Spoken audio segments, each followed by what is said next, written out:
Hi, I'm Joe. And I'm James. And this is the Decahedron RPG Podcast. Hi, James. Hi, Joe.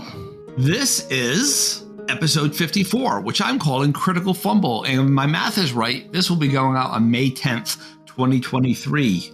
Isn't it also Critical Hit at the same time? No, see, Critical Fumble is a play on words, right? Because normally we talk about crits or we talk about fumbles. You normally don't talk about a critical fumble, right? A fumble is a critical failure. See? So critical fumble. It's funny. Okay, I missed your play on words, but a lot of stuff like that goes over my head. All right. And before we start, we have an announcement from the Robot Overlord. Welcome, citizen. This is Friend Computer. I interrupt your mandatory fun podcast time to inform you that your benevolent computer will be giving away a single copy of Through Dungeons Deep, a fantasy gamer's handbook written by Robert Blamondon. That copy will be given to a single loyal citizen commenter. The lucky citizen will be chosen randomly by me, the computer. All loyal citizens are invited to participate. Only a commie mutant traitor would not participate. Are you a commie mutant traitor, citizen? Prove your loyalty by sending in feedback that states what your favorite game book is. All entries must be received by your friend, the computer, prior to June 1st, 2023. While the computer would like it to be a non-rule book, the computer is merciful and will not send you to scrub the algae vets should you pick a rule book. Feedback can be by voice or written. Instructions for leaving feedback are in the show notes, in the end credits, and available online at decahedron.com. The computer is your friend. You must now complete your mandatory fun podcast time. All right. Thank you, Robot Overlord. What do we talk about this week, James? We're talking about critical hits and fumbles. Critical hits and fumbles. It's actually a kind of divisive topic. Some people are really for them. Some people are really against them. I know where I stand. I'm not quite sure where James stands. Before we go there, though, I thought it might be interesting to look at where they came from, because until 3rd edition, they were never actually a part of the D&D rules. They weren't in the original D&D rules. They weren't in the Holmes edition. They weren't in 1st edition AD&D. Again, I don't know about 2nd edition because I never played 2nd edition. Do you remember if they were actually in the rule books for 2nd edition, James? Not that I can remember. The earliest references in role-playing games I can find still goes way back to the beginning, and it's M.A.R. Barker's Empire of the Petal Thrones, which was the 2nd role-playing game released, depending on how you want to define a role-playing game. M.A.R. Barker, he was a professor in Minnesota. He was a friend of Dave Arneson's. The rules are basically the D&D rules, but they had the more of an Arneson twist than a Gygax twist. He published them outside of TSR first, and then TSR bought the rights. There was a big kerfluffle there. But because the rules are pretty much just the Minnesota version of D&D, people don't consider that a role-playing game. They just consider it a setting using the D&D rules. And therefore, they give T&T the title of 2nd published role-playing game, whatever. But in there, it specifically states that if you roll a natural 20 when you're going to hit, you get to do double damage. So that's the first official in the rules critical hit that I can find. Oh, well, crits that I can find. Seeing we're talking about Tunnels and Trolls, we could say that the whole Tunnels and Trolls die mechanic, where you roll doubles and you add and roll over, that's a crit mechanic. And I could agree with that. So crits go way back, even before role-playing games. You want to talk about board games, I would call Monopolies roll doubles and roll again. Take a turn, roll again, take another turn. That's what I'm trying to say. Take a turn, take another turn thing. I would call that a crit. And the whole roll 3 doubles in a row, go to jail. I would call that a fumble mechanic. And it is, right? And if you want to go even further back, if you look at backgammon, again, that's an ancient game going back over 1,000 years, right? Roll doubles, take a turn, roll again. So I would call those crits.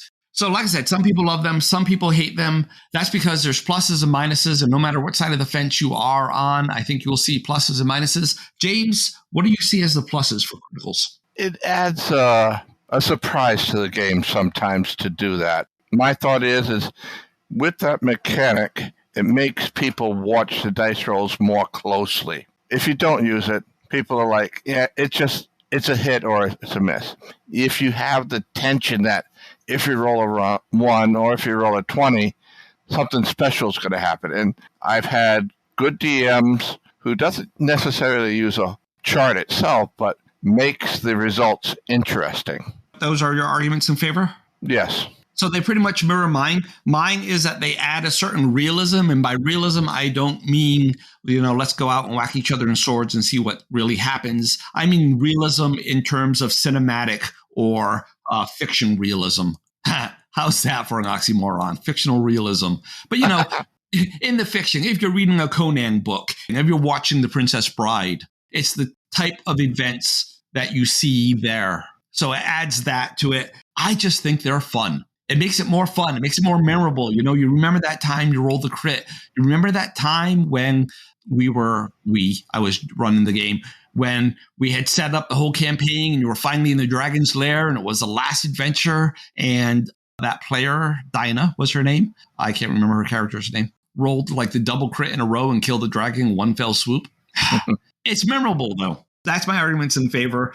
How about arguments against, James? What do you think are wrong with crits and fumbles? I don't really see anything wrong with them other than the aspect it does slow the game down. My list of things against, it slows the game down. The two examples, actually I wrote down 3 examples, which were Rollmaster, GURPS, and 3rd edition. So in Rollmaster, you have a table for everywhere, right? In Rollmaster, anytime you roll doubles, it's a percentile die. So if you roll like a 66 or an 11 or a 20 or a 33 or a 44, you get the idea. You get the critical results. And so you have this big table that you have to look on, and it gives you some pretty memorable things. Blade stuck in opponent's knee, they are crippled, and blah, blah, blah, blah. And then there's like 4 symbols next to it with some numbers. And if you're not playing Rollmaster all the time, then you have to go, what do these symbols mean? And you have to look each one up and figure out those effects. And it really slows down the game in my mind. In GURPS, the rule is a natural 3 because you're rolling 3d6 trying to roll low. A natural 3 is a crit. But if your skill is 14 or higher, then you can also crit on a 4. Or if your skill is a 15 or higher, you can also crit on a 5 or lower. A 4 or lower is what I meant to say a second ago. I think that's right. I'm not entirely sure. It might have been if it's a 60. See what I mean? You'd have to look it up. Again, if you're playing all the time, maybe you know off the top of your head. 3E, well, first of all, I rolled a natural 20. Now I have to roll again to see if it's really a crit. And for this weapon, to see if it's really a crit, I need to roll a 19, but for that 20. But for that weapon, I need to roll a 19 or a 20. But for that weapon, I need to, and on a crit, this weapon does 3 times normal damage. On a crit, that one does 2. And it's just more lookup stuff and it's more slow down. So yes, I absolutely agree with that.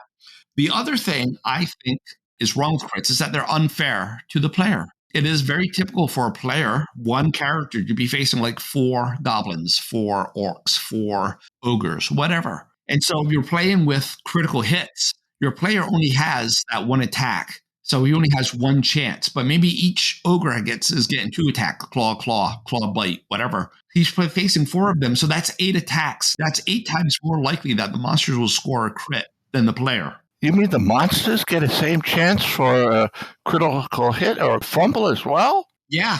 In GURPS, they do. In 3E, they do. In Rollmaster, they do. In Empire of the Petal Throne, it's if the natural 20s roll. So, yeah. So those are my 2 arguments against. So overall, it sounds like you're in favor, James. Are you? I am in favor. Overall, I would say I lean towards being in favor, but on a very simplified way. So like what I do in like an OSR style game is on a natural 20, you score a normal hit, but you get to make another roll. You get to make another attack. So if you have multiple attacks, that attack didn't count against you. And I only do it for the players. I don't do it for the monsters. And if you roll a fumble, we've been talking a lot about critical successes and not fumbles. If you roll a fumble, a critical failure, all I do is, you didn't attack and you're not going to get an attack next turn either, just to give it the balance. In Lucky 7, the way I do it, I do have crits. I do not have fumbles. And that's largely because Lucky 7 is strictly a player-facing game. The DM doesn't roll for anything. So if you're being attacked by a monster, I, as the GM, don't roll the monster's attack roll. Instead, you, as a player, roll your defense roll. So because the monsters never attack, that means the monsters never have a chance to fumble. So if I had fumble rules that would only affect the players, that seems vastly unfair. But there are crit rules, and what they do isn't defined. But Lucky 7 is very much that type of game, right? It's a narrative game. So just the GM and the player comes up with something on the spot that makes a lot of sense. So fumbles can be fun, right? As long as you don't outright kill the player with them, fumbles can be fun. But I have them as a passing mechanic. Same thing as like in Dungeon World. But, it's that fail forward. Yeah, you tried to make it an interesting situation. The character threw his sword instead of hitting the other person, and it's in the wall behind the monster. Well, but I don't make it a failure, right? I do it, we miss by one thing, and it's always the player's option. Okay, that would normally be a miss. I will let you take it as a success, but there will be a penalty that you have to pay. What's the penalty? I'm not going to tell you. You played under me. You know how that works. Oh, yes. So that's what I use in place of fumbles. And like I said, it's always the player's option whether or not to accept it. It is an interesting game mechanic. Well, that's all. I think we've talked this topic through, James. And having nothing else to say, I would like to thank you for being on the show. So thanks, James. Thank you for inviting me. And thank the audience for listening to us for, what is this now? You're saying 54 episodes? This is episode number 54, yep. Well, thank you for coming back, hopefully for all 54. And please keep coming back. Yeah, thank you, everyone, for listening to us. Please let us know how you feel about crits and fumbles. Do you love them? Do you hate them? Are you somewhere in the middle? Apparently, James and I agree on this, that we both love them. Well, yeah, I'll go with that we both love them. Let us know. Call us. Send us a text. Send us an email. All the methods are in the show notes. They're in the outro music that you are probably just starting to hear now. And they're at decahedron.com on our website under feedback methods.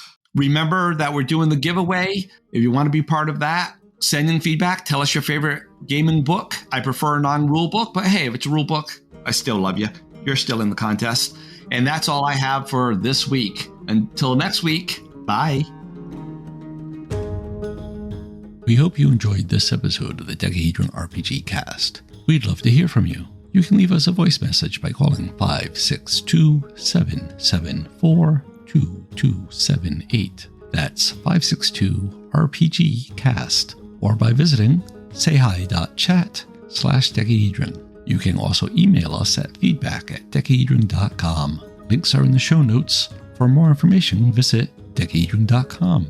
Remember that Decahedron is spelled with a K. Music is by Kevin MacLeod. Logos by Design Cat. Thanks again for listening, and until next time, keep those dice rolling.